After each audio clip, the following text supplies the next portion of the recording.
Viral aksi emak-emak turun tangan hadang alat berat proyek jalan di Makassar.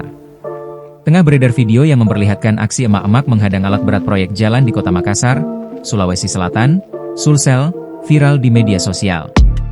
Kejadian ini berlangsung di samping Sungai Telo, Jalan Urip Sumoharjo KM 7, Kelurahan Telo Baru, Kecamatan Panakukang.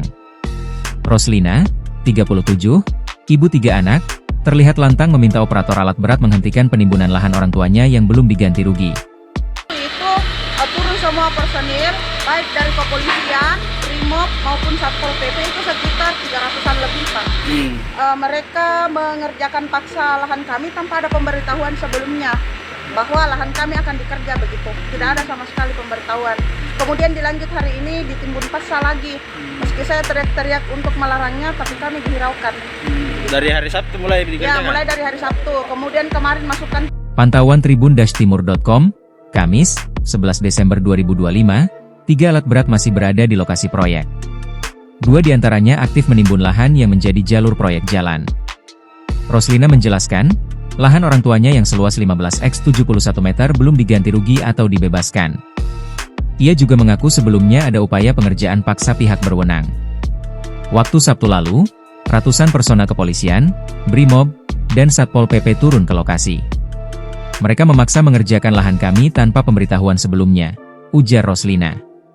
Menurutnya, proyek yang menimbulkan konflik ini dikerjakan oleh Dinas Sumber Daya Air, Cipta Karya, dan Tata Ruang Pemprov Sulsel, dengan kontraktor PT YIP dan konsultan PT GTK. Proyek senilai 16,8 miliar rupiah tersebut merupakan pembangunan tanggul dan jalan inspeksi Sungai Telo.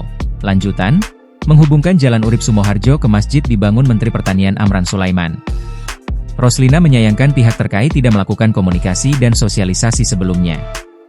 Ia menegaskan memiliki bukti alas hak berupa rincik yang diakui kelurahan, namun diabaikan.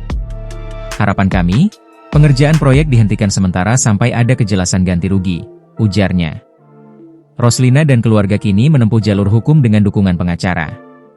Hingga berita ini diturunkan, pihak Dinas SDA Cipta Karya dan Tata Ruang Pemprov Sulsel serta kontraktor belum memberikan tanggapan resmi. Download Tribun X sekarang, menghadirkan lokal menjadi Indonesia.